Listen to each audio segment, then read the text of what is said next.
Halo guys, ketemu lagi di serial Turki Esaret 22.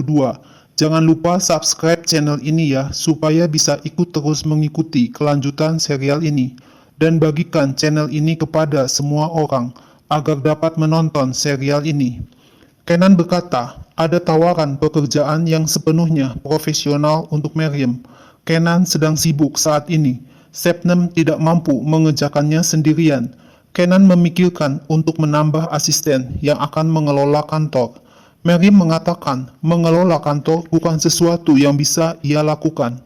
Kenan menjelaskan kalau Meryem hanya menyambut tamu yang datang ke kantor dan mengatur kantor. Tapi Meryem tetap ngotot, ia tidak dapat bekerja bersama Kenan. Kenan meyakinkan Meryem agar tidak berjauhan dari Nefes, karena kantor Kenan dekat dengan rumah Meryem. Meryem tetap tidak mau menerima tawaran Kenan. Meryem bisa mengurus dirinya sendiri. Kenan tidak usah khawatir. Meryem berterima kasih atas apa yang telah dilakukan Kenan terhadap Kaleri. Kenan mengingatkan agar Meryem berhati-hati karena keputusan hukum terhadap Kaleri belum keluar. Diam-diam Kenan mengawasi Meryem yang baru saja tiba di rumahnya.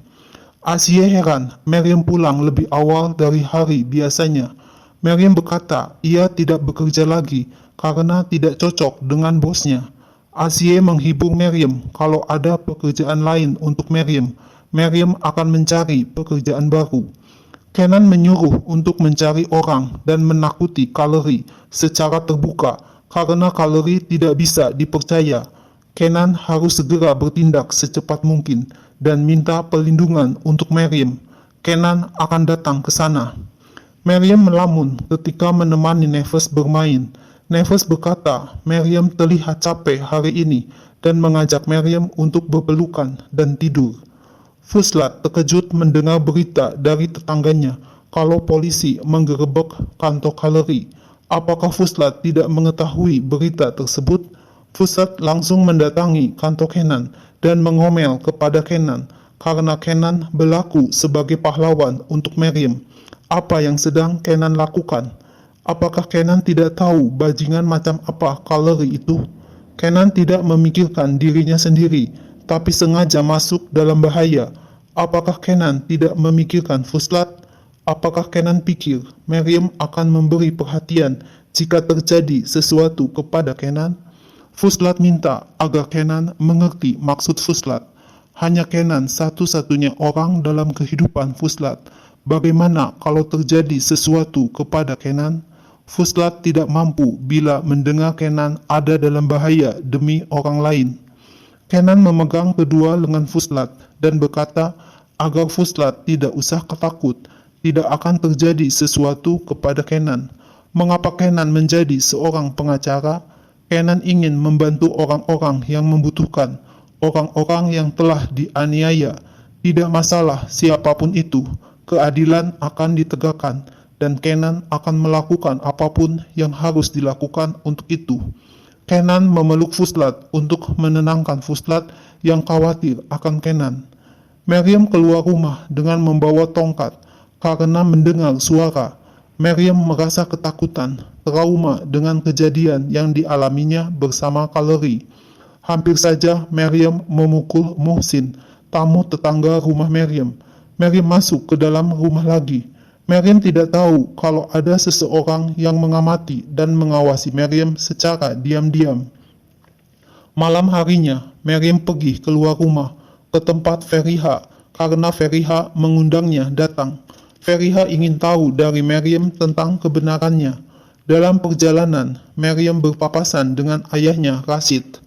Rashid menyindir Meryem, apa hadiah yang diberikan Feriha menyuruh Meryem datang malam hari? Tidak ada hari yang dilalui tanpa kejadian.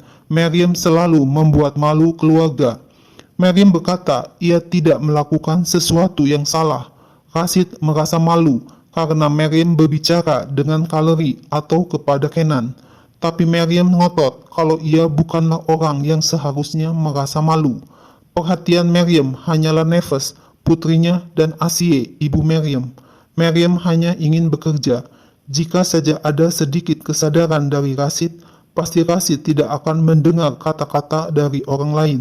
Meriam tahu kalau Rashid tidak bisa membela Meriam dari omongan orang lain. Setidaknya Rashid tidak melihat Meriam dengan buruk.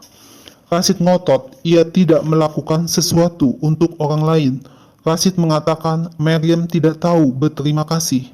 Dengan tegas, Meriam berkata ia tidak tahu berterima kasih, tapi Meriam sudah membayar terlalu banyak untuk Rashid. Asie dan Neves tidak tahu apa yang terjadi dengan Meriam. Rashid tidak boleh membuka mulut dan mengatakan sepatah kata pun kepada Asie dan Neves. Meriam pergi meninggalkan Rashid dan menemui Feriha. Meriam minta kepada Feriha untuk tidak mengatakan apapun yang telah Meriam ceritakan kepada ibunya Asie. Kenan menawarkan Meriam untuk bekerja di kantornya, tapi Meriam menolaknya karena terlihat tidak baik di mata orang lain kalau Meriam bekerja di samping Kenan. Tidak lama, Kenan menelepon Meriam agar Meriam datang ke kantor untuk menandatangani kasus Meriam.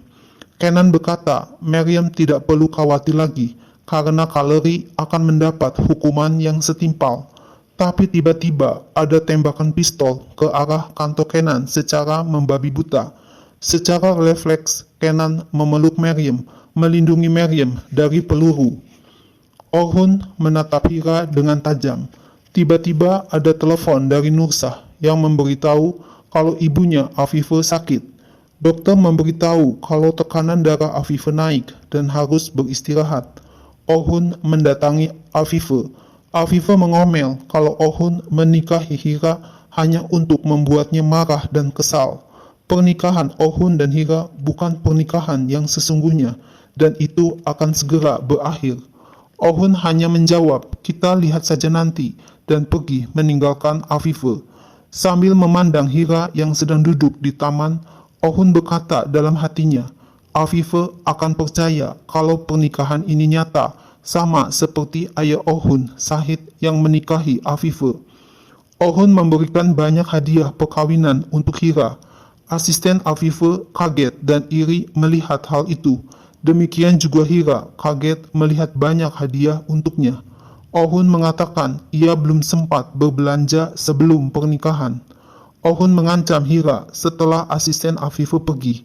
Darah di tangan Hira akan selalu ada dalam pakaian yang akan dipakai Hira sebagai hadiah pernikahan.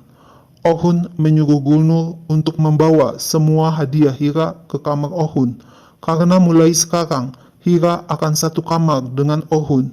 Hira hanya bisa terdiam dan meneteskan air mata sedih. Orhun meminta pengacaranya agar segera menemukan pilot itu, berikan apapun yang mereka inginkan. Nursah yang mendengar percakapan Orhun di telepon bertanya, ada masalah apa dengan pilot Fural? Nursah tidak tahu apa yang sebenarnya terjadi selama ini. Apakah yang dikatakan Afife adalah benar, sedangkan Afife memandang Nursah dan Orhun dari balik pintu rumah. Selama ini Nursah memperhatikan Orhun dan Hira terlihat tidak bahagia sebagai pasangan yang baru menikah. Orhun berkata kalau kebahagiaan buat Afife hanya dengan kebenaran. Hira datang dengan membawa kopi untuk Orhun. Orhun mengatakan kepada Hira kalau Nursah meragukan kebahagiaan Orhun dan Hira. Dengan berpura-pura memegang tangan Hira, Orhun berkata cukup bagi Orhun melihat Hira bahagia. Afife tambah kesal hatinya melihat Orhun memegang tangan Hira. Akhirnya Nursah merasa risih dan sungkan melihat Orhun yang terus memegang tangan Hira. Orhun memuji kopi yang dibuat Hira sangat enak dan sekaligus menyindir Hira. Kalau ada racun yang diberikan Hira ke dalam kopi itu, Orhun akan meminumnya. Nursah meminta maaf dan pergi meninggalkan Orhun dan Hira. Orhun melihat Afife yang sedang berdiri dari balik pintu rumah dan terus memandang Afife sambil tangan Orhun memegang tangan Hira. Akhirnya Afife dengan kesal pergi sambil menutup gorden pintu. Malam harinya, Orhun menyuruh Hira untuk duduk di meja makan dan berkata kalau ia dan Hira akan makan bersama sebagai pasangan suami istri. Orhun melayani Hira di meja makan ketika asisten Afife datang ke meja makan sambil membawa makanan. Sambil memperhatikan Hira yang sedang melahap makanannya, Ohun menyindir kalau Hira adalah pembunuh dengan tangannya sendiri, makan di meja makan keluarga. Hira tersedak mendengar perkataan Ohun seperti itu. Ohun menuangkan air ke dalam gelas dan memberikannya kepada Hira. Dan pada saat itu juga, Afife datang ke meja makan melihat adegan tersebut. Afife bertanya kepada Ohun, di mana Gulnur? Mengapa Gulnur tidak melayani di meja makan? Ohun menjawab, ia ingin sendirian dengan Hira istrinya dan menghabiskan waktu berdua. Tapi Afife langsung duduk, ikut makan bersama Ohun dan Hira. Ketika melihat Hira, Afife teringat sewaktu pertama kali Hira datang ke mansion dengan baju kotor dan badan bau, sehingga Afife tidak mempunyai nafsu makan. Afife juga melihat Ohun yang memainkan cincin milik ayah Ohun, Said. Dengan kesal, Afife pergi meninggalkan meja makan.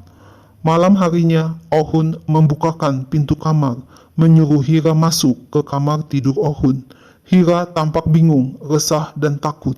Nah guys, lalu apa yang akan terjadi selanjutnya?